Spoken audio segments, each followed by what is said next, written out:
Hello, Sandman Nation. So great to be back for episode number 57 today. The Chiefs lost, Pat's ancestors lost, and I was at Michigan Stadium this past weekend, meaning I didn't have to hear Gus Johnson's voice on Saturday. So all is great with the world, but it is about to get even a little bit better because it is time to enter Sandman Sports. Well, as you can tell, guys, we don't have one, but we have two pinch hitters today with me. Thank God we have such a strong bench. Pat had a work emergency, and Bill's dad had a little bit of a setback earlier today. So he's with him at the hospital where he should be. But with me today are Lou Gehrig and Lou Gehrig II. That's right. Bill and Pat need to worry that they may be getting a little Wally Pip today because I got these two freaking great subs. Can't wait to get into it. So Mike Paston, Brandon Lewis, both guys have been on before. So nice to see you back here, guys. How are you doing today? Doing great. Thanks for having us. Yeah. That's fantastic. Glad I could join. Brandon, we were talking about this last week. I think it was last week because you joined 2 weeks ago. Your hair, dude, is freaking amazing. I am very jealous. You can't tell right now, but if you've ever watched this, you know I'm as bald as they come, dude. Is that just genetics, or how'd you get such great hair, man? I appreciate it. You know, the funny thing is maybe it is like my dad still has hair. Like as an older man, like he always had great hair. So yeah, it might have just gotten passed down, and mine just hasn't thinned out yet. So I'm riding it till the wheels come off. I was in trouble. I knew I was in trouble about 25. I was like, oh shit, yeah, it's already starting to creep away. But I just embraced it. When I was about 35, probably, I was like, oh yeah, we're shaving it off. And That's we're what I just always gonna said, go that bald. like if it started moving its way back farther than I wanted to style it, I just, start working out my neck, see how big I get with my neck, and just shave my head. Yeah. Yeah, I was the only one. My dad kind of went bald, but I mean, he always had some hair. And both my brothers who are older than me, they've got good full heads of hair, but it hit me. It did not hit me good. The hair gene did not hit me good for sure. But anyway, all right, guys. Well, it is great to see you. Thank you both for joining us today. Mike, I'm not sure we had this segment that we're about to get into the last time you were on. I know we did when Brandon was on. I think we started that with our 53rd episode after our 1 year anniversary. But we're going to just start with a random question for each of you to get the ball rolling, get our juices flowing. And Mike, it is your turn to start us off, sir. Okay. So this could be a good one. All right, here we go. You ready? All right. If you could swap lives with any cartoon character for a week, who would it be and why? A cartoon character. Wow. Yeah, Pat got really mad at me about 2 weeks ago. Were you on? Yeah, I don't know. Was it the one you were on, Brandon? He was like, "What the hell, dude? That is like the hardest question." So Yeah, but hey, man. I had an immediate idea. Like it immediately come to it was it was something about a celebrity that's passed on or something, right? It was any historical figure who could be a comedian, a stand-up comedian, Yeah. I think, No, right? my mind immediately went to Abe Lincoln, and I don't know why that was. That's good. He ended up going with Jesus. I will just say, right before this, we took a walk, my wife and I was telling her about these questions, and the one that I'm about to ask Brandon is kind of funny, I think. And she said, "Oh God, cartoon character." She's like, "That's a good one." She thought about it for a second. She's like, "I would absolutely go with the Roadrunner." Cause she's like, you get to wreak havoc on people all day long, and then you're just like beep beep, and you're freaking out of Nice. there. Like, that's a pretty good answer. That's nice. All That right, is good. I'm ready. Yeah. All right. What do you got? Like, I don't watch a lot of cartoons, but I'm going to go with Barney Rubble. Nice. Barney Rubble. It just seems Barney like a Rubble's nice, a great simple life. Fred takes all the heat. Yeah. You live with Betty, who's pretty cute. The kids are good. You go to work. Betty. You work Betty on was the the best. quarry. Yeah. It's all good. So I think I could. It's Barney like, did have a good life, dude. Yeah. He did not get in as much trouble or heat as Fred. Right. He did. I liked Little his below the life. radar, just it's, Yeah. I'll just be off social media and He live a he simpler life actually for a week. he actually fits in kind of well with our top 5 today He too when we does. get to He that. does. So, yeah, that's a good one. All right, perfect answer. All right, Brandon, here's your question.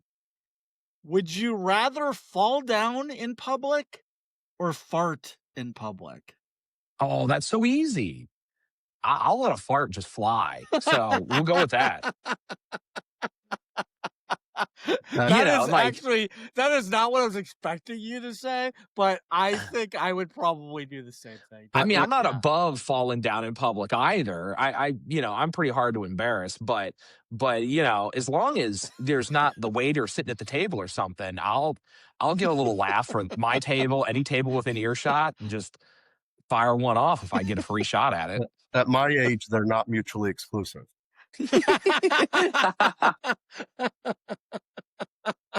Well played, sir. Yes. Oh my God, that is funny.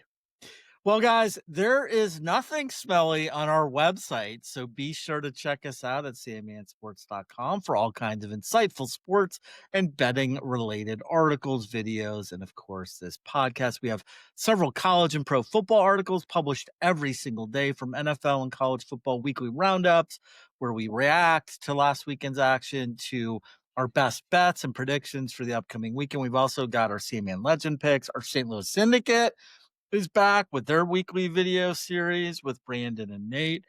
We also have a decent amount of fantasy football coverage this year for those of you who like to play that, and a ton more. So be sure to visit our site every single day to catch it all.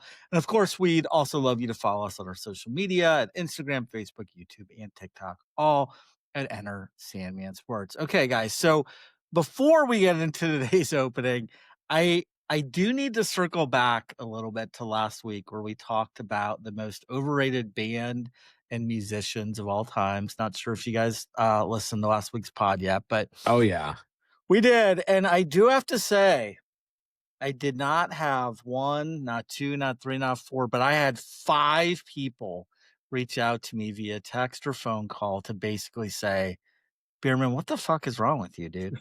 People did Listen, not like my takes on that one. And it was mainly because of Bruce. A lot of freaking people did not like Right. Bruce. Now, there were certainly some people who took offense to my Rolling Stones and Led Zeppelin jabs, but no, man, who knew people would get so angry with me throwing shade at the boss, man? It was ugly. And I also learned that people really love Dave Matthews, but let's not go there because I can't take any more hate no. mail this week. So we'll just move on and get into this week's opening topic. This one, guys, is pretty straightforward. So I was watching the Thursday night football game last week between the Packers and the Commanders, and wow, the Pack, they have come out looking great. They look borderline elite after 2 games, and I realize small sample size, but they just looked really good. They vaulted into having, I think, the second or third best odds to win the Super Bowl. I think they're right at like plus 6 or 700. And a lot of that credit has to go to linebacker Micah Parsons, their newest acquisition from that blockbuster trade with the Cowboys a few weeks ago. During that Thursday night football game, I saw a crazy impressive stat about Parsons that I'm going to use to set up this convo. So Parsons is only the second player in NFL history to record 12 or more sacks in each of his first 4 seasons. The only other player to do that, guys, was Reggie White. So what I want to know is this. It's simple. Is Micah Parsons the best defensive player in the league right now? And if not, who is? What other defensive players at least deserve some consideration? Give me a few other names that might be worthy of at least being in the conversation. So, all right, Mike, why don't you start us off? What you All right. thinking about Micah? I think it's really hard to argue against Micah Parsons. I mean, Okay. he's the real deal. Like any of these guys, when you put them on an already decent team, they look that much better. And it's hard to judge some of the good players who are not on good teams. So I'm not going to argue. I will, and he's always where the ball is, always there, Yeah. always involved in the play. I will tell you an interesting thing I remember, and maybe you do or you don't. He was going to go to Ohio State, and he took a photo with Kirk Herbstreit when he was being recruited there, which the school let him do. And the NCAA said that was a violation, so Ohio State backed out of recruiting him. And fortunately for us Nittany Lions fans, he ended up at Penn State. And as a I do freshman, not remember that. I do yeah, not remember that. he was Wow. doing his visit to Ohio State, and because they let him take a photo, game day was there. They let him take a photo, and that knocked Ohio State out of recruiting him. Oh Uh, my God. That's as a crazy. freshman at Penn State, he only started one game, but he led the team with 82 tackles. I mean, that's how good this guy was from day one. Wow. And to Wow. top it Yeah. off, he's a Phillies and a Sixers fan, so more power to There you him. go. So it's hard to Yeah. argue. Do you want me to give you some Yeah. others? Yeah, absolutely. All right. So I try to lean towards the younger guys because Okay. the premise being that maybe we would sign them for long-term deals. My next one is Patrick Surtain Yeah. with the Broncos. He's real He young, Alabama he guy, deserves best consideration. cornerback, good genes. His father played in the NFL, I was gonna and he's say his dad was pretty good. Yeah. yeah. And what I really like is he's not flashy. He doesn't carry on. You know, he's not posing for pictures on the field and all that other stuff. He just plays defense, and Yeah. he is the best cornerback. So he'd be my next guy.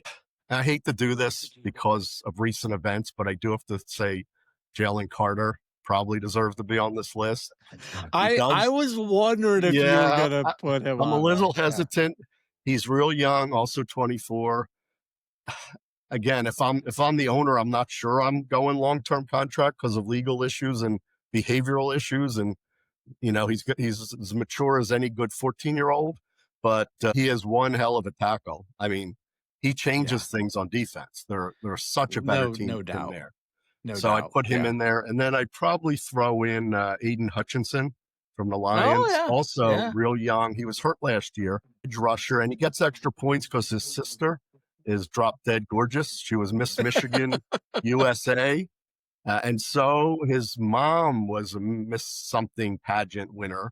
Wow. And now the sister named Aria, which is a good gambling name, Jeez. is in med school. So, you know, something that family's got it together. So he gets extra points for For a her. hot sister. I love Yeah. that. And if I have a runner up, I would say that Zaire Franklin on the Colts is a real, Oh real good wow. player. Okay. Yeah, Little he is. bit older, so he didn't make my top Yeah. few. But that's who I'd go That's with good, at man. this point. Those Yeah. are you can't go wrong with any of those. What do you got, Brandon? Yeah, I'm on the same page with Micah. Like, I think, talking about just today, not the way that Mike was looking at it into the future, but I think it's got to be him or Miles Garrett. Yeah. For like overall impact to a game, Totally agree. I'm definitely a defensive line fan, or line.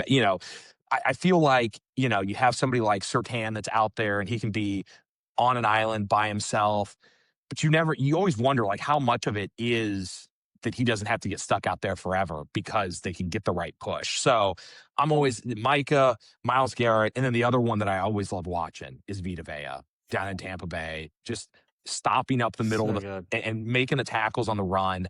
He seems like he just persists year after year, even though he's getting older. He's always right there and able to just make it hell to try to get the ball up the middle of the field. Yeah, I have a 1A and 1B. My 1A is Micah. I mean, he was defensive rookie of the year. He's earned 4 Pro Bowl, 3 All Pro selections. The aforementioned stat that I mentioned earlier about the 12 plus sacks in his first 4 seasons. And I had to laugh because I read something recently that said he's gotten off to a slow start this year because he's had only 1.5 sacks in the first 2 games. That equates to about 13 or 14 sacks. I mean, are you serious? Like, that's a slow start. That tells you how good this guy is. So, and beyond the stats, he just right there with Miles Garrett, he's one of very few guys that just is disruptive. Like, you don't want to run by him. You game plan around that guy. When that guy's on the field, as a fan, and certainly I'm sure as a coach or a player, you're scared that he's going to do something against your team. So to me, he's definitely 1B. Yeah, Myles Garrett. He was a 2023 Defensive Player of the Year, became the youngest player to reach 100 sacks in NFL history. He's logged 10 or more sacks in 7 straight seasons. He's the Browns' all-time career sacks leader. He's Pro Bowl 6 times, All-Pro, first-team All-Pro 4 times. I didn't realize he's almost 30, and I know that's why you didn't make your list, Mikey. He just seems to me young because I just would not have guessed that he's been there for so long, but he has, and he's just so good and so disruptive. And if I had to throw one more in there, I would put Patrick Surtain the second. He's just a true elite lockdown corner. He did not allow more than 50 receiving yards to any receiver that he guarded last year. And that includes Jamar Chase, Mike Evans, and DK Metcalf, and others, obviously. So he just won Defensive Player of the Year last year. So, I mean, the guy, he's incredible too. And he's definitely the youngest of the three. All right, guys. Well done. I always like when we take a little bit of time to recognize greatness on the defensive side of the ball. We don't always talk about defense. So that was fun. All right. Well, in just a moment, we're going to get into this week's Nailed It. You guys get to participate in Nailed It live today, guys. So I hope you got your thinking caps and your prognostication caps on. We're going to do that in just a moment. We kicked it off last week with a bang. Then we'll each share our hot takes. Then it's Stone Cold Locks time. We are all still looking to get on a hot streak. So hopefully you two will bring us some good luck here. And finally, we'll wrap up the show with a top 5, which should be a fun one. It mixes both sports and movies. And of course, we'll have plenty of fun and shenanigans along the way, but a little less so than normal because this is the first episode ever we don't have Pat with us. We miss you, brother. We miss you too, Bill. We hope you both are doing well, and we'll see you here. We'll see Pat here. What's that? I'd be shocked if people are still watching, quite frankly. Yeah. It will be interesting. It will be interesting to see what happens for our ratings on this. You know, if our ratings skyrocket, YouTube better make your Monday nights and Tuesday nights wide open going forward. I'm sure they will. We'll kick those two to the curb, man. All right, gentlemen. Well, it is time for the segment that is sweeping America. It is time for Nailed It.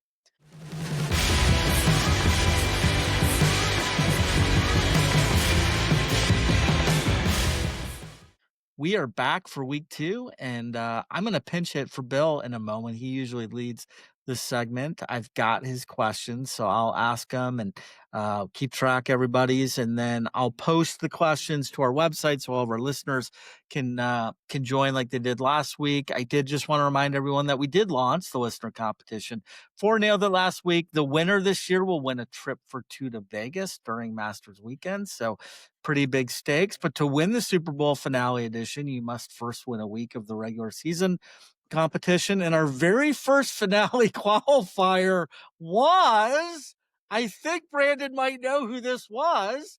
It was his lovely wife, Nicole. Wow. It sure was. Did you coach her at all on any, or did she just do it herself? I gave her some context around why the certain questions were being asked, but then she just went off of the notes that you had written up next to the questions and went, here's where I want to put it. And then, we got around to Saturday night and I was like, if I'm counting this right and like reading the rules correctly, I think you've already won. Right. Yeah. She's like, you gotta be kidding me. I'm like, I think you've got everybody boxed out. She did. She did. She had everybody. We are going to change the tiebreaker slightly because of that, but no, that worked out well. That worked out well for her. Brandon, what are you going to do when your wife's in Vegas with Bill and Ellie? I guess I'm just going to be watching a baby. Yeah, there you go. They'll have a great time. Yeah. I do have a question. My son lives in Vegas. What does he win if he wins? We'll pay for his cab to the hotel. Fair enough. Right. Just checking. I saw he didn't enter the first week, so who knows? That's right. He did. He played last year. Yeah. Yeah, he won the first week last year, and I won the last week. basically, we'll put him up at the nice resort. He can There have you nice go. dinners with us. Yeah, All he'll right, it'll I'll is I'll, he I'll gonna send invite him. you? Are you gonna be his plus one though? That's the question. We're gonna find out, and I'm gonna Okay. send him this podcast so that he knows what's at the stake Yeah, here. Yeah, exactly. Come on, yeah, Matt. Come on, buddy. yeah. Gotta get in there. We did have a great turnout in week 1, and I do expect those numbers to only continue to grow each week. So don't hesitate, guys, to jump in there. You can join at any time, any week. You don't have to play every week. It only takes a few minutes each week to submit your guesses, and it's free. And you can win a trip to Vegas. So why not enter? There's really no reason. Go to sandmansports.com. You'll see a link to the page with a lot more details, including how to enter this week, all the rules, all that stuff. And just one last thing, don't forget, all weekly submissions must be in by noon on Saturday Eastern Standard Time. Okay, let's get into the questions. So, Bill sent them to me. I'm pasting them in here. I haven't really looked at them yet, but last week Pat and Bill both nailed it. They both got one exactly right, and then they got another one right. So they got 3 points each, and I got 1 Wow. point. So the defending champion in our little local contest here is already starting in the hole, but that's okay. I'm not worried about those guys. So yeah, Bill got the first one with the highest Marge point differential from an AP top 25 team on Saturday, and that was Michigan exactly. And I was at that game, and it was 60, and he nailed it exactly. Pat had the highest number for the Georgia Tennessee over under. He had 48, and the total points was 85. So he wasn't close, but nobody was. Who would have guessed it was going to be No, that was that high? crazy. Yeah, it was crazy. Carson Beck's passing yards, I had the most there. Yeah. He had 340 yards. Marcel Reed rushing yards. Bill won that one. It was 37 yards. He was closest with 48. And then Pat nailed it with the number of punts in the Chiefs Eagles game with 8. So good job, guys.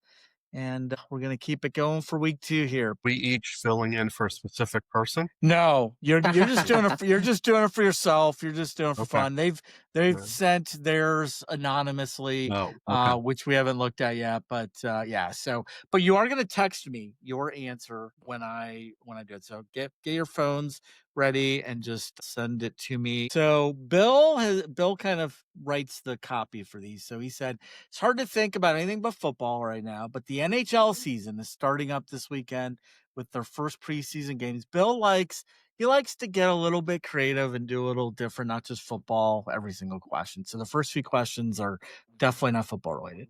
On Sunday, all 3 of mine and his and Pat's hometown squads are in action in hockey. Seattle versus Vancouver, Columbus versus St. Louis, and Minnesota versus Winnipeg. His question is, how many goals will our 3 favorite teams score combined? So how many goals will Seattle, Columbus, and Minnesota score in those 3 exhibition games combined on Sunday? Okay, so I'm gonna Mike did 11, BL 8, EB 8. Okay. All right, guys. Question number 2. On Sunday, our baseball teams, the Mariners, the Reds, and the Twins. But he wants to know, how many combined runs will our 3 teams allow on Sunday? And I've got a little hint for you. So Logan Gilbert for the Mariners, he has a 3.5 ERA. He's on the mound. Andrew Abbott for the Reds has a 2.8 ERA, and Woods Richards for the Twins has a 4.32 ERA. So how many combined runs will the Reds, the Mariners, and the Twins give up? Not just by those 3 starting pitchers, the whole game. Mike went 13. Brandon went 19. I almost went 18, but I went with 16 instead. Okay. All right. Good job. Okay. Bill is going to be in Spain next week, actually. Yes. And we actually have Mike pinch hitting again next week for Bill. But because of that, he wanted to pay a little homage to the Spanish league, I guess, in European football, which I like to call soccer. On Sunday, FC Barcelona hosts Getafe. I don't know if I'm pronouncing that right, but both teams Mm. are off to hot starts this young season. Barca's in second place. Getafe is in fourth. Barca has scored 13 goals in 4 matches. Getafe has scored 6. The over-under on goals in this match is 2.5. How many total goals will be scored in this match? That is the question. Oh, look at this. All right. God, I'm boxed in again. Not good. I got 2. Brandon said 3. Paston said 1. Okay. He said our Nail It contest would not be complete without a question around the Bengals Vikings game, since me and Pat both have some rooting interest there. And we got Jake Browning is now the quarterback who went to UW. JJ McCarthy went to Michigan. Now he's playing for Vikings, even though he's out. Lots of connections. But we're going to talk primarily Jamar Chase versus Justin Jefferson. How many total combined catches for these two LSU alumni? Boy, Mike and I are the same now with 16, and Brandon won 21. Wow. Lots. Okay. All right. And then last but not least, of course, Bill has to ask a question around his Apple Cup, Washington State, 117th meeting. And his question is, even though Washington is much better this year so far than Washington State, you just never know with rivalry games. The spread is currently minus. UW's favored by 20.5. And he wants to know, doesn't matter who wins, what will be the winning margin in this football game? So I got 20. Brandon went 24.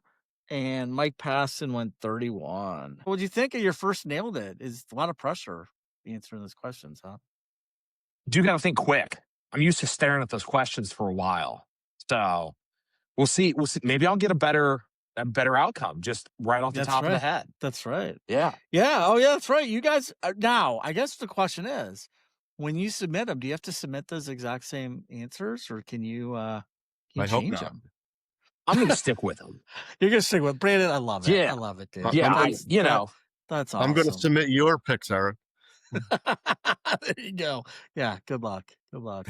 All right, guys. Well, let's now get into hot takes. Yes, that's right. It is time for Sandman Sports Hot Takes, brought to you by Double Take Salsa. Double Take is not your run-of-the-mill salsa, guys. It is small batch salsa and hot sauce made with real high-quality ingredients. Their motto is simple: flavor first, heat second. One bite hits you with bold taste, and then the spice sneaks up to make you do what the name suggests: a double take. If you're serious about salsa, this one belongs in your pantry. Find them at doubletakesalsa.com or on Facebook or Instagram. All right, gentlemen. Well, let's get into our hot takes. Mike, why don't you lead us off, sir? All right, I got 2. Do you want both or one at a time? Yeah, both. All right, first one. Minor League Baseball alternate team names and themes. This was great for a while. There were some interesting teams. I'm a sucker for buying half of these jerseys for these stupid names and teams, but it's gone a little too far.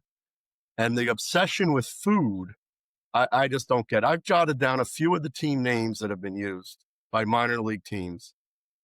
The Akron Cheese Salads, the Birmingham Bathtub Donkeys, the Jacksonville Honey Drippers, the Lansing Olive Burgers, the Lehigh Valley Tomato Pies, the Reading Flapjacks, the Southern Tier Spicy Meatballs, Wisconsin Frozen Pizzas. I got 3 times that many on my list. The Whoopie Pies from Maine, the Chicken Tenders from Manchester, the dry wet ribs from Memphis. I mean, they come up with jerseys for all these. They make these players wear these bizarre looking jerseys. It's so are these just special names that they just do? They make them for like up one game, one night. They get T-shirts, hats, jerseys. The players wear them. They sell them. They market them. They put them at half price when the season's over. I mean, Augusta Pimento Cheese, Southern Tier Shortcakes, Erie Pepperoni Balls. This has gotten a little bit pepperoni balls from Erie. I mean, Hoosiers. I almost wore my Gabagools hat. I was standing there right before I came to Staten Island. Does the Gabagools, and I almost put that hat on because it makes me laugh every time I see it. Yeah, I mean, I love it, but enough already. We've just gone a little too far, Every team's out doing, and it's like you had a naming contest by third graders, and you picked the worst one. It's incredible. The Southern Tier spicy meatballs, the Amarillo calf fries. I mean, it's just a little bit much. And then you have some names that are also a little edgy. I want to see the game between the Wisconsin Udder Tuggers and the Bama Butts. I mean, seriously, what That is is that? awesome. Only fans minor league baseball? What the hell? So that's my first one. My second hot take, I don't know if this is just a Philly thing or other places do it. Phillies fans often break out into Eagles chants. I was at the game last weekend, and again, we go into an EAGLES chant, and on the subway ride home, the same thing, and I'm tired of it. We're there to cheer on the Phillies, who happen to be good. It's not like we're, the White Sox or the Rockies. We're good. We're going to make the playoffs. We just clinched our division last night. Could we be there and concentrate on the team in front of us and not worry about the team that's playing the next day or the day after or the day after? Focus, Philadelphia. And if other cities do it, same thing. I mean, it just drives me crazy. I will not participate. I'm there for the Phillies. If you want to take me to an Eagles game, I'm not going to break out the PHILLIES chant. We're going to concentrate on the team at hand. Drives me completely. It's just wrong. You paid a lot of money to see that team. Focus, people. That's my second rant. Thank you very much for the time. Wow. I love I'm with you it. there. The microphone is yours, Brandon. Go with it. So my hot take is I am loving the chaos in college football. Oh, yeah. Hey, we're going to play ranked opponents against each other, and the top teams that are ranked higher are going to fall apart. I'm loving the start to this season. I'm sure that if you're a Florida fan, you're bent out of shape right now. But maybe part of this hot take is that I'm a Mizzou fan, and our thing is working out quite nicely so far with this new quarterback. But just to be able to sit down on Saturday and just go, I don't know what's going to happen. Now, it screwed me in guts. I got booted right out week 2. Did you really? Oh, yeah. I took Liberty. I took Liberty. Dude, I thought, who would have thought they were going to lose 2 in a row? Well, and Liberty they did. They were one of my best bets in week 1 for my where I picked 5 college games, and they lost to Jacksonville State. Yeah. And so I steered clear of them. But yeah, they lost to Bowling Green. Week 1, they took out Nate. So Liberty has eliminated both sides of the St. Louis syndicate from guts now after sitting there. But I was thinking about getting spicy and going Clemson anyway, and then that didn't work out. So I probably would have got boxed in no matter what I ended up taking. Yeah. So, but it's so fun to watch that, like, the top teams are not just running through people. You actually got to sit down, watch the game, see what happens, and it's the best year, the first 3 weeks that I can remember in quite some time, like across the entire landscape. So that I'm loving. And then we'll take the other side, because week 1, I took my best bet, one of my stone cold locks as Miami, and what a failure of like a group of men to work all summer and then show up with all the talent they clearly have and not be ready to play football 2 weeks in a row. Just piss down your own leg for 120 minutes and not have any fight in anybody to turn it around. I don't understand it. I can't imagine. Luckily I stayed off of them this week. It crossed my mind, like, hey, who's just going to just not show up to their job 2 weeks in a row, and then they basically do the same thing too. And at least they scored a little bit this last week. But what a bunch of losers when it comes down to it. It's astonishing. Like, New Orleans isn't a good team, but like, you watch the game and you go, like, these guys are trying to win. Miami just seems like they're running at half speed. They need to reset that entire team, unfortunately. Yeah, one of our writers wrote we have a weekly power ranking of the NFL, and I think it might have just got published tonight. If not, it'll be published in the morning. But when I was editing and reviewing it, the Saints were 32. I forget who was 31, but the Dolphins were 30. And I'm like, that is way too generous. That is way too generous. Yeah, I mean, look, yeah, I mean, I'm sure Carolina was right down there towards the Yeah, bottom, but I thought Miami was going to be one of those teams that you could, take with the points and they'd be spicy. And you I you don't know, picked I don't them. know. You picked them when we 2 Yeah, weeks ago to go yeah, into I looked right at it Indianapolis. and went, Yeah. Why is this not going to work? Like you're going to go in there, you're going to be able to move the ball. It's not going to matter so much that your defense is bad, and then that game. It I watch 8 games at a time on Sundays. That game was kicked off of all the I was just like, that's so far done. We're done with it. It's I didn't over. watch 1 second of the Dolphins. Yeah. Yeah. You They're just go, awful. oh, they're not going to try. Well, then I'm not going to watch. And no, what a giant failure. That coach has to be fired soon, right? Yeah. No, he is going to be a really shiny offensive coordinator for the rest of his life because he clearly Yeah. cannot lead. Like he can draw up plays and he can design an offense and it's gonna be awesome. It's gonna be like Spagnuolo with the Chiefs. Like you go do the head coaching thing, you get crushed, you make plenty of money, and then you just go be a coordinator for the rest of your life and go, I don't have to deal with talking to the media or any of this nonsense. I'm sure it's gonna work out for him, but boy, if he did not fail spectacularly at this. Yeah. He's bad. So, guys, I have a crazy stat for you. Okay.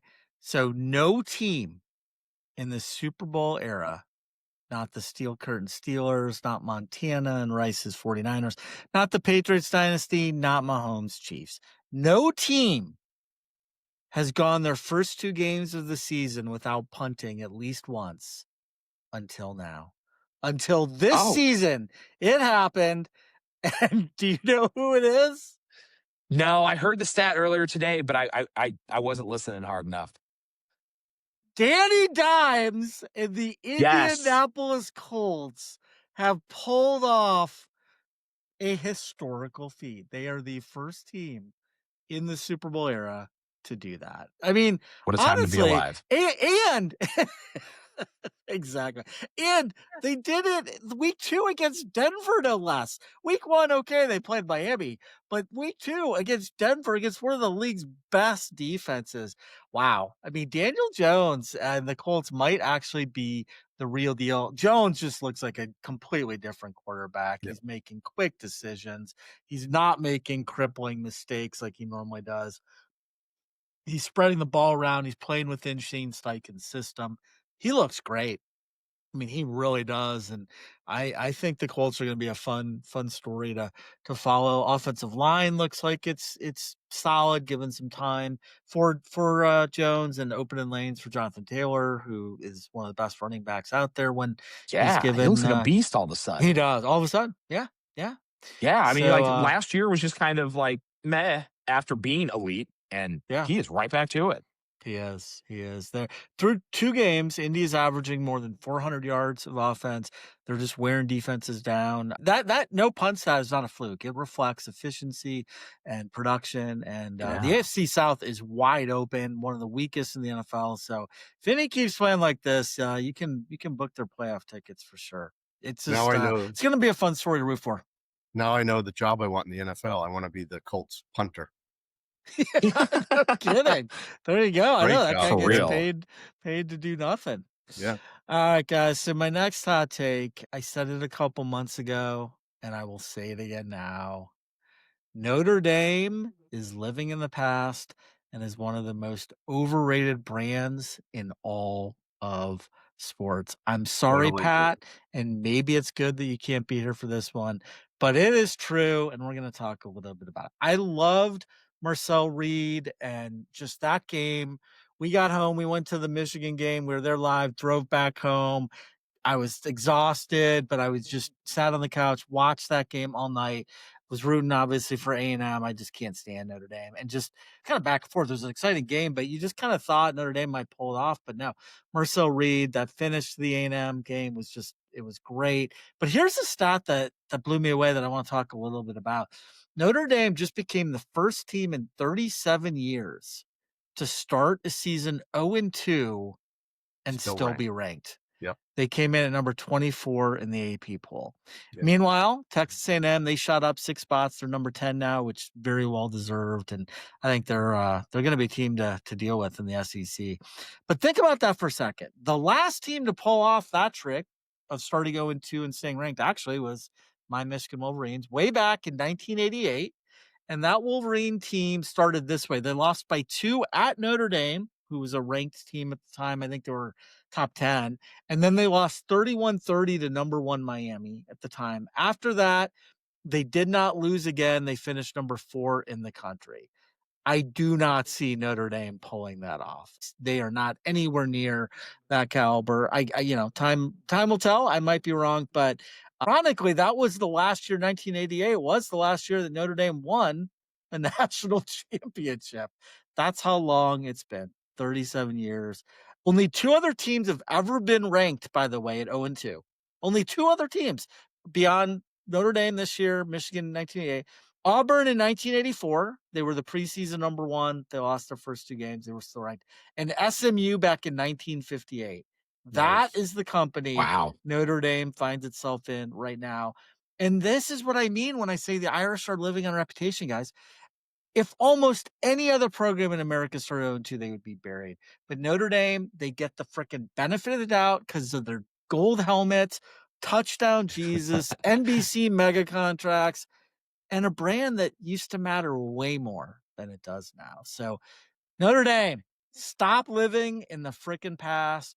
Your last title was almost 4 decades ago. But I do want to thank them because I already cashed my under 10.5 regular season wins for the season. So that was a nice boost to my wallet over the weekend. So thank you, Irish. That's awesome. All right, guys. They just well done.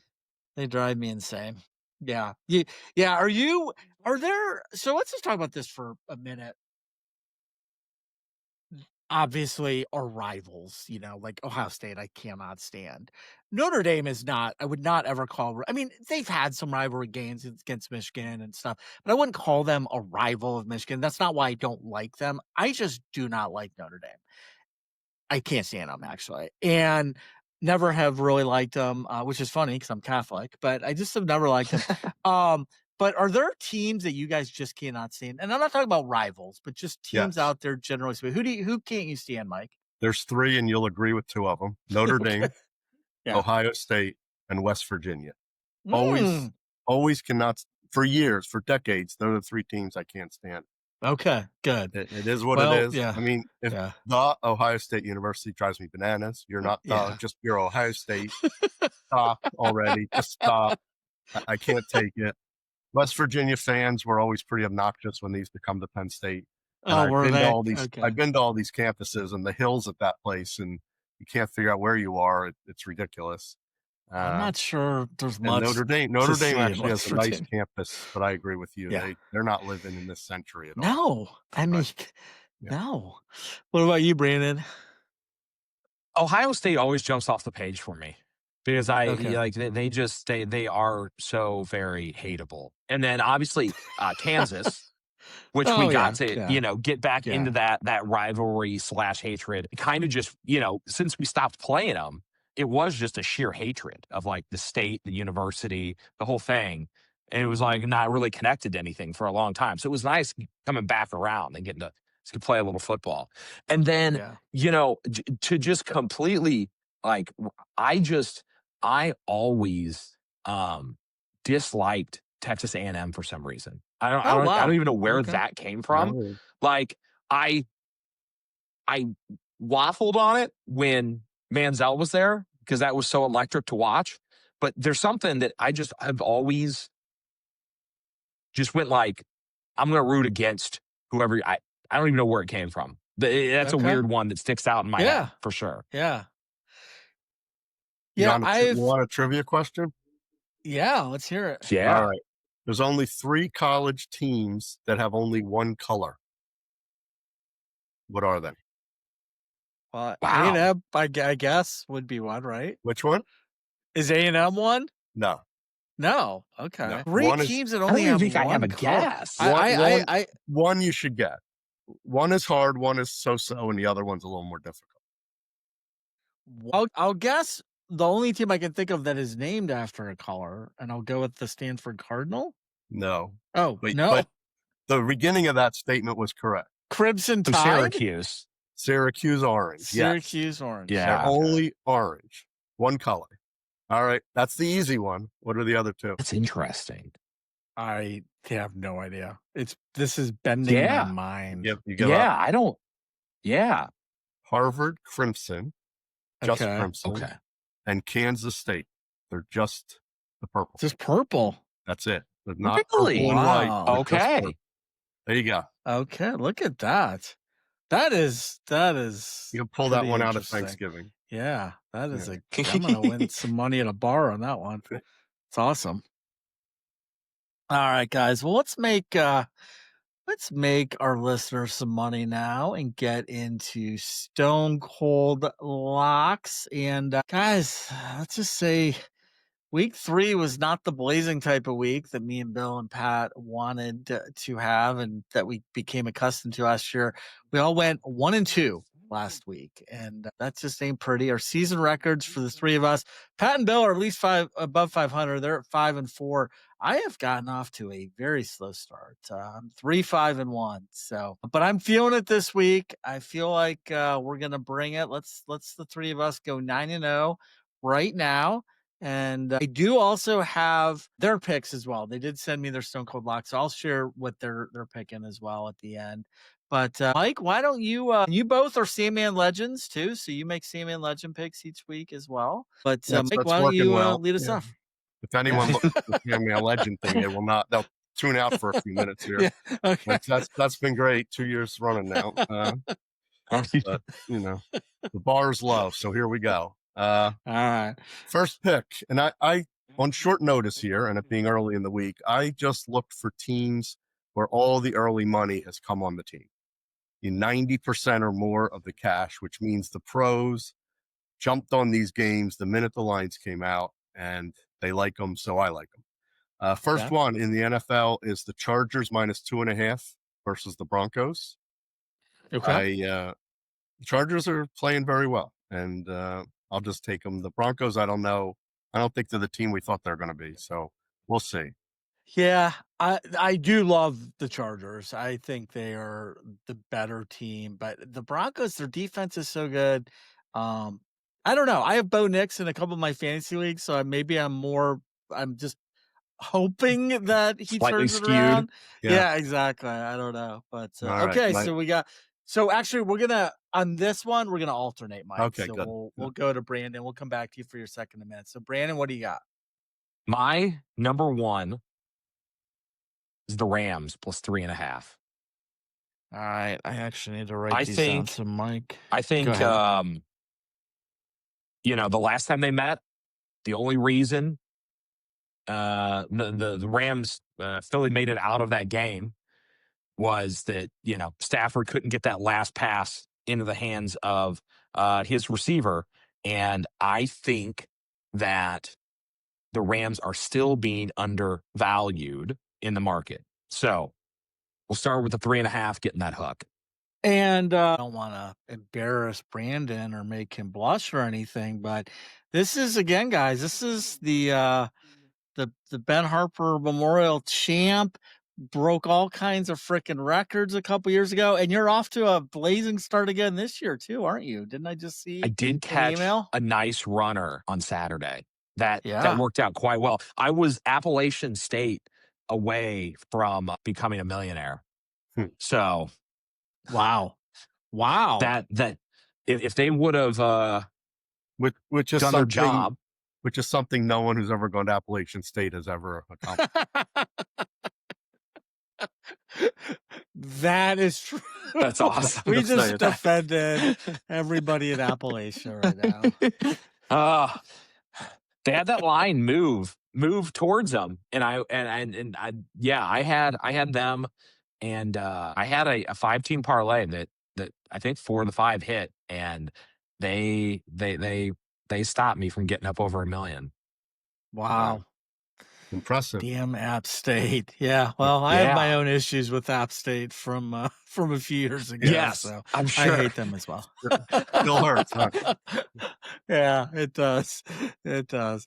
All right, guys. Well, I'm actually going with a team that I just learned that Mike Paston hates. I'm taking the West Virginia Mountaineers plus 11.5 at a team that Brandon hates. We'll call this the hate bowl.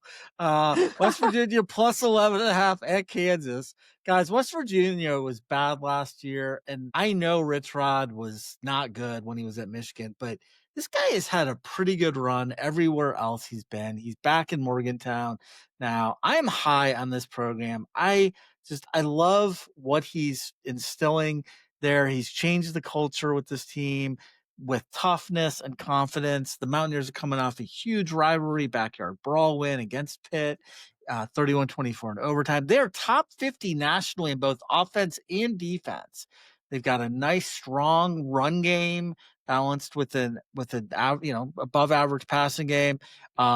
They've tried a few different quarterbacks, but Rich Rod finally came back to quarterback Nico Martial, who went 19 for 25 versus Pitt.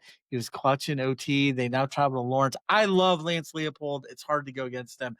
They still have quarterback Jalen Daniels, who I feel like has been there for 10 years. Super dangerous dual threat. KU is good and probably will win this game, but I don't think they're 11.5 points better. I think these two teams are too evenly matched to get that many points, even on the road. So we're going to take West Virginia plus the points.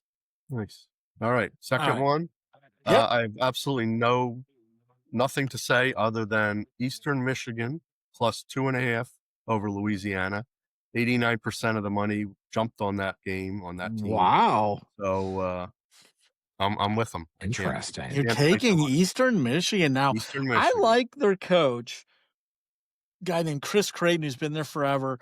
And Eastern Michigan, he's kind of changed their culture too, where they're not the doormat that they once were, but I don't know, man. They started off 0-3 this year, I think. They're due. And they're due. Yeah, they're due. They're due. Only 2.5 point spread. You, so you can't argue against that yeah. logic. They're due. So all right, let's do it. We'll roll with the Eagles. Okay, what do you got, Brandon? Give me Cincinnati plus 3 on Sunday. Plus 3. The Bengals. All right. Wow, without Burrow, huh? Yeah. Yeah, I think I like that pick. Yeah. I think that puts him in a good position. Browning was very calm. Wentz, who knows? KOC might get him completely prepped and jacked and ready to go out there and run through a wall, but maybe not. And, Minnesota has just had a really uneven start, both on offense and defense, when you think that their defense should be the thing that's kind of anchoring them. They have not been as consistent as a Brian Flores defense usually is. Let me just put it on Browning and Chase's back and let them go out there and, get in the full 3. Maybe you at least land on a push. Yeah. Yeah. I mean, I Here's hope the you're bonus right, one dude. for you. Yeah. The first quarter is 7.5. Are we going under? You go right under that. Oh, I love me some Let Brandon these Lewis 2 unders. backup quarterbacks go out there. The real risk is somebody, flips a pick 6, but I think they get out there, they try to establish the line. Yeah. We kill a lot of clock. Even if somebody being on the right side of 7 sounds amazing. Yeah, it does. That should definitely be 6.5. Yeah. So yeah, I just figured I'd throw that one out there as a little that bonus. Little extra pick. Thank you. I hope you're right about the Bengals. They very possibly might be the worst 2-0 team in the history of the NFL, though.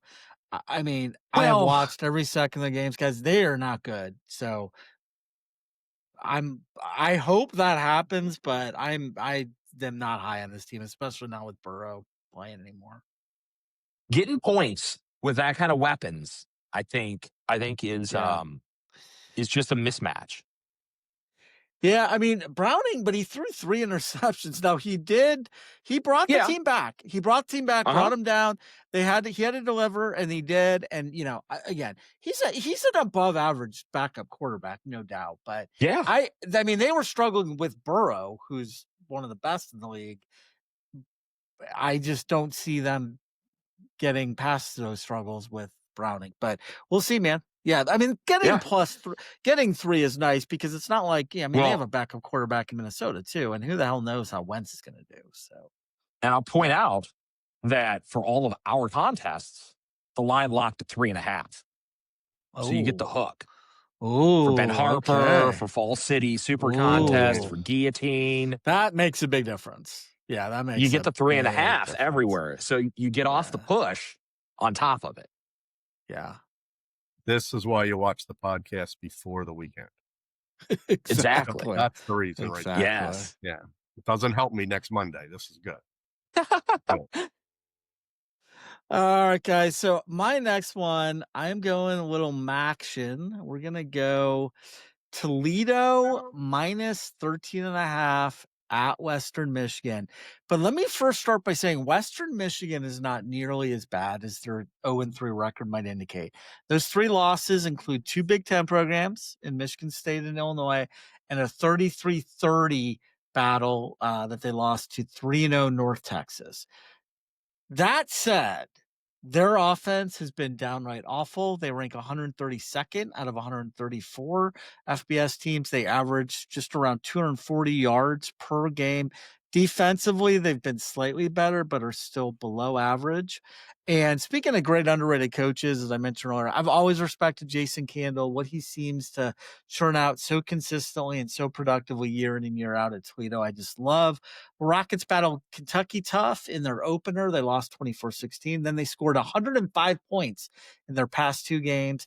Toledo's 33rd nationally in offense at 465 yards per game, 16th in defense, only giving up 330 yards. They are by far the superior team. I think Western Michigan is going to have a hard time scoring many points, and I think Toledo is going to light up the scoreboard. So we're going to easily give the 13.5 in this spot. All right. Awesome. All right. Finish This us is off, not Mike. just my pick of the week. This is my pick of the year. Oh God, here. This is it. Hell Let's yeah. hear Let's it. Ready? go. Lock of the year. FIU -6 hosting Delaware. The Delaware Blue Hens. Okay. Delaware Blue Hens are 2-1. They beat Delaware State, who I'm not sure really has a football team. They beat That sounds UConn made by up. 3, and UConn, he struggles to win a game or 2 each year. And then they lost to Colorado 31-7. That's Delaware. Now Delaware's going on the road. I don't think they fly. I think they take the bus to FIU. And Horseback. FIU, they beat FAU in the Florida initial game last week. Yes, they got beat by my Penn State Nittany Lions pretty bad, but they only gave up 34, which in a game like that isn't terrible. And they beat the crap out of Bethune-Cookman, who I don't know who they are either, but whatever. And 96% of the money, which is astronomical, went on FIU when that spread came out. -6 is too low. I would be surprised if that doesn't go to 7.5 at least. So if you can get the 6.5 on FIU, that's it. Take it from a guy who's already out of all these pools where you pick teams. That's your pick right there. This part you should listen to on Monday. Brandon's you should listen to on Friday. My part you listen to on Monday. You'll be best served both ways. There you go. So you're thinking FIU gives a little FU to Delaware? Is that what we're thinking? That's what I think. All yes. right. FIU. -6. I love it. All right, Brandon, what do you got? I got? have a kid who graduated from Delaware, so Oh, wow. I'm sorry about that, but They got great helmets. I will say that. Yeah. And here's another. I'm going to use my last piece of trivia. They're the only college mascot that's a female. Interesting. The Hens. That's it. The Hens. Wow. All right. The Blue Hens. Take that with the 3 color schools. Look and, at that. Jeez. Throw that one in at dessert on Thanksgiving, and you'll be the star of the show. Oh, that's awesome. What do you got, Brandon? I've been turned all the way around on this pick. I came into the year thinking that Detroit was probably going to take a step back And then they went and got whipped on by Green Bay, who we thought was better, but wasn't sure. And then Green Bay went out and played their ass off this last week. So I'm going with Detroit plus the 5.5 I going love into that. Baltimore. I don't see a reason why, with Baltimore's early season, we're going to let teams back in the game. Why I'm sure Baltimore will figure out a way to win the game. It's outdoors. Goff's got small hands, the whole thing. But I bet it's a less than 3-point game. I bet I all the think way down Detroit to, wins that game. I think Detroit wins yeah. again. Yeah. Okay. Well, that's a little out on the bridge for me, but if I think it should be less than 3 and we're getting 5.5. So I'm hammering that. I love it. It's not one of my almost always do I do Stone Cold Locks on this show college, because I do my college picks Monday. I write my article Monday. My NFL I don't write till tomorrow usually. So Yeah. that's why but I can guarantee you I can't guarantee. I need to do a little more research, but I do love that pick. And I wouldn't be surprised if it's one of my best. Just have someone tell Lamar Jackson it's a playoff game and Detroit's got it. In the fourth quarter, if he's down, he'll just pull the ball down and try to run up and down the field and forget that he has receivers, and they'll lose by a point. Yeah. That seems like what it's been like lately. Yeah. Well, guys, for my third one, I'm going to start by talking about another coach I've always loved, Troy Calhoun with Air Force. He's in his 19th year out there in Colorado Springs. He's amassed a very nice record, 136-90. He's such a good coach. In the preseason on this pod, I called Air Force a dark horse to win the Mountain West Conference and to go over their win number of 5.5. But guys, they just gave up 49 points to Utah State, which is a major red flag to me. Now they got the dangerous Boise State Broncos coming to town. Boise State's favored by 10.5. I love the Broncos in this game. Yes, they had an ugly opener at USF, and call them excuses if you want, but I'm going to blame that on week 1 rust, a long cross-country trip, that brutal Florida heat, you name it. Boise State was not ready, but they are such a better team than what they should. Time out. A long cross-country trip for a whole team that flies airplanes? That's what they do. No, Boise State. Oh, okay, good. That's better. That's better. I was going to say, Air Force, man. If there's one team that doesn't have an excuse for travel, it's Air Force. We're talking. Yeah, that For would sure. have been That's been awesome. when they called me out. All right, thank you. I appreciate that. But now I am False high alarm. on Boise State. Quarterback Maddox Mattson, still one of the best in the group of 5. Option teams like Air Force can be tricky, but I think Boise, they'll watch the tape. They'll be prepared defensively. Offense shouldn't have any trouble against the sieve of a defense, and it's just hard to see the Broncos scoring under 40. And once the Falcons get down, it's going to be very difficult for them to claw back with the way their offense is set up. So we're going to take Boise State minus 10.5, and I really like that pick. Nice. All right, real quick, I'm going to share Bill and Pat's. Bill, he is actually he likes Oregon State, who's just been horrendous, getting 34.5 versus Oregon in the Civil War. He likes the Washington State. Yeah, shocking Oregon. That he's going against Oregon. Yeah. In the Apple Cup, he's going over. He's taking the over 53.5. He thinks there's going to be a lot of points scored. And he's taking Cal minus 12.5 at San Diego State. He thinks the San Diego State's awful. Justin Wilcox has done a nice job with Cal. They're sitting at 3-0. And then Pat, I can't believe this, guys. If you've listened to the pod recently, he's been all down on my Michigan Wolverines, but he's taken them minus 2.5 at Nebraska. I couldn't believe that when I saw his text. He likes the Bills minus 12.5 versus the Dolphins.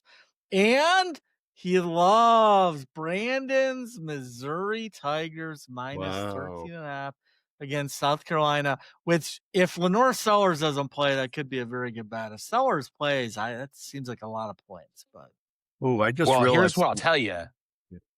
My second secret pod play of the day The first quarter for that game is 9.5.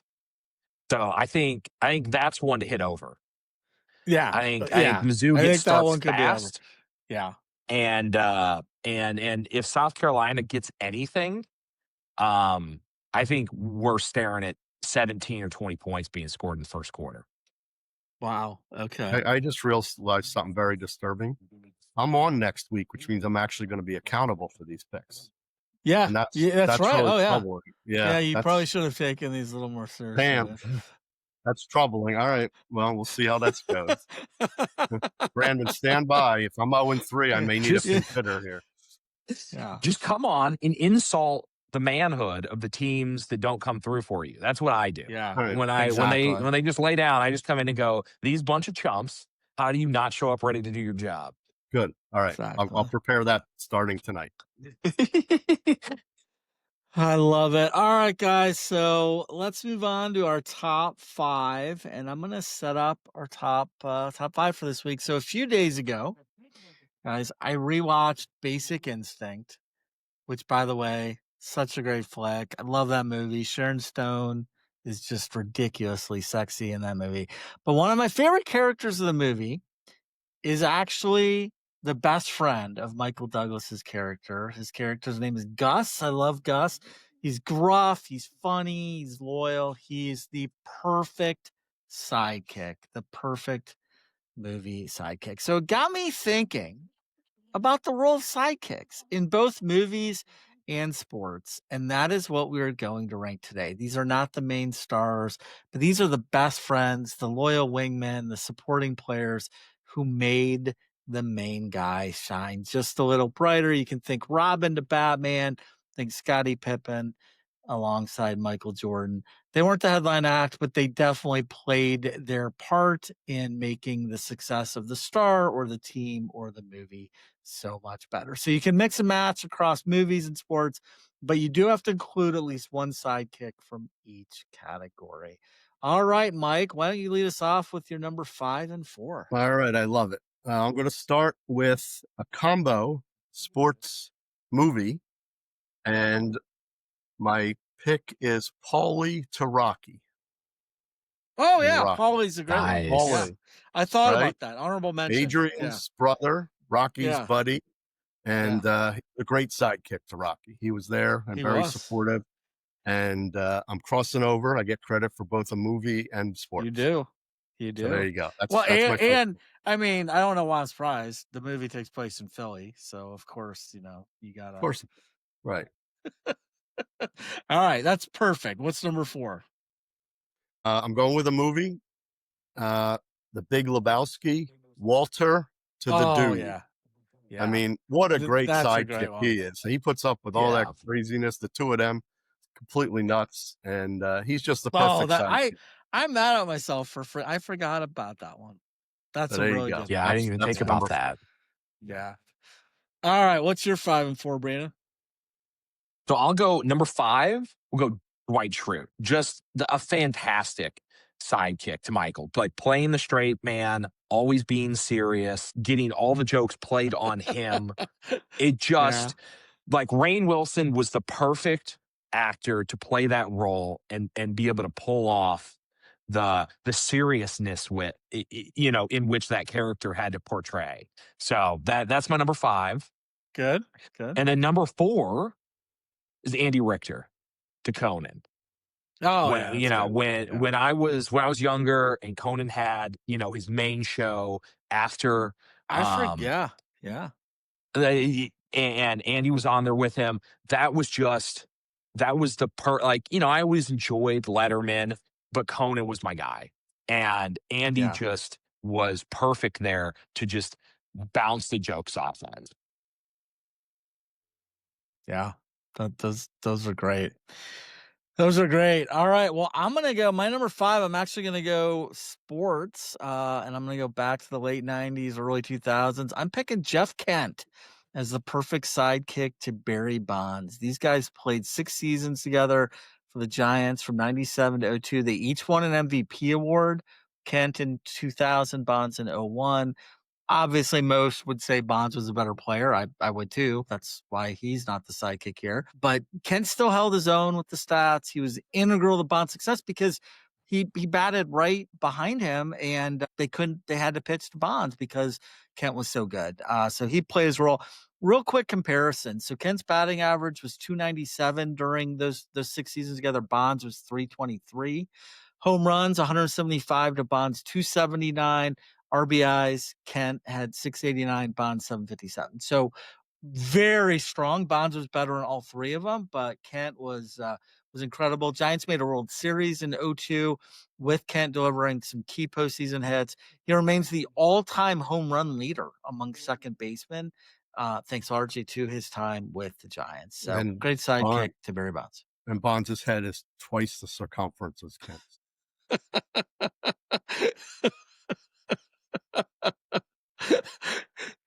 Hashtag true. All right. Yes. And then for my number 4, I'm going to the world of movies. And guys, while Ferris may have got all the love and the hot girl, Cameron. his best bud stole the show as one of the best sidekicks in movie history. Yes, my number 4, Cameron Fry from Ferris Bueller's Day Off. And just props for wearing an awesome throwback Red Wings jersey throughout the entire movie, too, by the way. Good job, Cameron. But I mean, guys, this guy is pressured to do all kinds of stuff all movie long that he doesn't want to do, but he goes along with it simply because he's loyal to his best friend. It all works out in the end for Cameron, despite him not necessarily agreeing with the decisions throughout the day. And even when Ferris says he'll take the heat at the end, Cameron wouldn't let him. He had that long awaited talk with his dad, Morris. So, yeah, Cameron, one of the best, most loyal friends in cinematic history. He's my number 4. Nice. All right. This is me Great pick. crossing that one off my list. Oh, Excellent. It is possible that Cameron had his eye on Sloan, and that's why he hung around Ferris. oh, dude, who didn't, man? Right. Dude, Just if saying. we ever do a top 5 of hottest female characters in 80s movies, Sloane will be my number 1. I'm telling you There right you now. go. Very nice. Oh, Good gosh, choice. She was so good. Yeah. All right. Back to me for 2 more, right? 2 more. Yep. All right. Yep. Yeah. This is a very modern pick. Sophie Cunningham to Caitlin Clark. Oh, I think she has become that's the a great pick. perfect sidekick for the star of a league and is Yeah. becoming a main character in her own right, but she really complements her in every which way, both on and off the court. I think that's the perfect sidekick role right there. Shout out Love to the it. WNBA. I went to my first WNBA game a couple weeks ago. It's all right, but Does I don't Philly- like the NBA either. So, So. does Philly have a team? No, we're The getting WNBA? one in 3 years. Oh, There's where a did new you team go? coming each of the next 3 years, and we're the third one. Where did you see the team? Was this the Connecticut Sun or whatever? Vegas. No, I was in Vegas. Oh, you're in Vegas. Oh, they have one? Yeah. Okay. Got it. Yeah. Sometimes you lose enough that you need to find an alternate entertainment. Yeah. Yeah. Exactly. They play in the Mandalay Bay. So that's where I was staying. So a little pop downstairs, watch a little WNBA, and on we go. All right. So since I've crossed the Cameron off my list, let's go with Tim McCarver to Steve Carlton. A throwback, but Tim McCarver That is became strong. Steve I Carlton's love Tim McCarver. personal catcher. Carlton was one of the best, and McCarver was an average catcher, but he was Steve Carlton's man. He never started without him. He was there every 5th day. Steve Carlton's complete game shutout. His personal catcher, and a great compliment to Steve, who was a little nutty off the field, but and McCarver had a great personality to sort of cover for him. So real good. I love Tim McCarver. Is Tim McCarver still around? Is he still alive? I don't know. He's not announcing anywhere. I once our gas station used to give out these picture cards of players. And I went down to the local station. I asked them for any that they would give me, and they handed me 40 Tim McCarvers, the same exact thing. And I mailed them all to him and said, could you sign a couple of these and send them back? He signed 25 of them and paid the postage to send them back to me. That dude which makes him my favorite love all-time player. Yeah, All-time yeah. player. No, So that's he was a my great announcer. He used to do in the 80s when I was growing up, he would do these like sports, like most amazing sports moment type things. And he would like be the narrator. And I learned so much about yeah. just crazy sports moments because of him and the Mhm. shows that he would host. I love him. He's Yeah, awesome. me too. He's a favorite. So that was my third and second choices. Okay. All right, Brandon, what do you got? All right. I've got number 3. I got Goose from Top Gun. Oh yeah. Just I one of my favorite movies. It's such he a almost yeah, so powerful good. character. Like that's got to go on there. That drives the entire movie, Oh and yeah. It what a does. Yeah. great just a great acting performance for the short period of time that he was in the movie. It's just Yep. the first one that came to mind actually, and then number 2, I got Hobbs from Calvin and Hobbes. Oh, Like nice. Oh, what is the best than having an imaginary talking tiger when you're a little boy? I just those comics were my favorite comics the entire time me and my brother were growing up, and just a perfect quintessential sidekick. Just everything they got into, he was there to help it along, and it's just such a great concept for Alvin a way and to do a comic. Hobbes. Oh, I Yep. love it. I would not have thought of that one, but that is a great one. All right, my number 3, I'm going back to the sports world and to the hardwood of the 1980s, specifically Boston Garden, where Kevin McHale was one Yeah. of the best sports sidekicks ever to Larry Legend. They played together on the Celtics from 1980 to 1992, a 13-year run that saw the Celtics win 3 NBA championships. Bird was incredible, of course, but McHale certainly elevated the Celtics with his just elite post play, defensive tenacity, so many clutch performances. He helped Bird in just so many ways. Helped handle the tough defensive assignments. He provided consistency inside when Bird would be pressured, which he was often. A couple comparisons here. So McHale's points per game. So they played 755 games together, the two of them. McHale's points per game were 18 compared to Bird's 24 and a half. Rebounds 7.4 to Bird's 10 and a half. And these are just stats while they played together. I don't think those are career stats, but assists 1.7 versus Bird's 6.3. So yeah, I mean, again, like Bird was definitely the better player, which nobody would argue, but McHale certainly played his role. They had 3 NBA titles together. McHale was a 7-time All-Star, 2-time Sixth Man of the Year, All NBA Defensive Player or team 6 times. Bird was a 3-time MVP, 12-time All-Star, 2-time Finals MVP. Just incredible. And then my number 2. All right, guys, I'm gonna kind of do what Mike did. I'm going with the sports movie and one of the most loyal sidekicks out there. Despite when he knows his best friend is about to blow up and just cannot do the smart thing, Romeo stands by his best bud Tin Cup no matter the outcome. He's funny, he's witty. It's awesome. He even sits outside in the rain while Cup has sex with Rene Russo in their mobile home at the US Open. I mean, you do not get any better of a sidekick than that guy right there. And really, guys, essentially, this is a movie about 2 grown men living together in a rundown mobile home with no money, eating sausages and hitting golf balls all day long. I mean, these guys were simply content with just one another until Rene Russo came along and then kind of changed. But when you're looking for best sidekicks out there are not many better than the one and only Romeo. So that's who we're going with number 2. If All right, if Mike. this endeavor of yours goes south, that's how I envision you and Bill ending up. Could be. Could Never be. know. The Never Sandman know. mobile. Yeah. Uh, all right. Number one. Number one. And also, with the McHale thing, I think James Worthy to Magic Johnson's a pretty good I comparison at the same that time. My number one, sports related.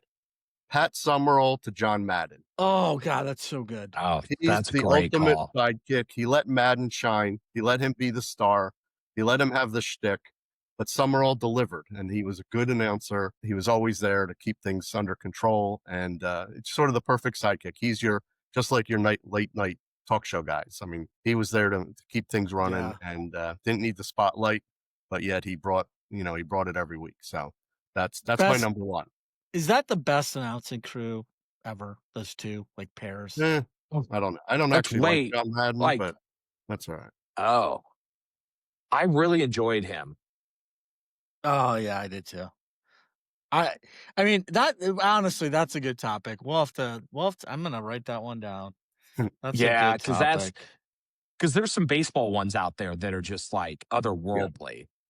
Yeah. So it's hard with football because it's just not. It's not the same pace as baseball. So I'd probably be a homer to a certain degree for like my Cardinals and now Jack Buck and whatnot, narrating the summers of my entire childhood. But I did love them together doing football. The best announcer ever in any sport was Vin Scully. Well, and we've done announcers. Yeah, we've done just individial and Vince Scully is absolutely the number one. But far and away, duos or team, the old Monday Night Football, of Al Michaels and you're right. Howard Cosell was before that, but it was Dan Dierdorf, Al Michaels, and who was the third? Frank Gifford. Yeah, there you go. Frank Gifford. That's right. Yeah, that was such Gifford and Michaels and Dierdorf, I think, would make my short list too.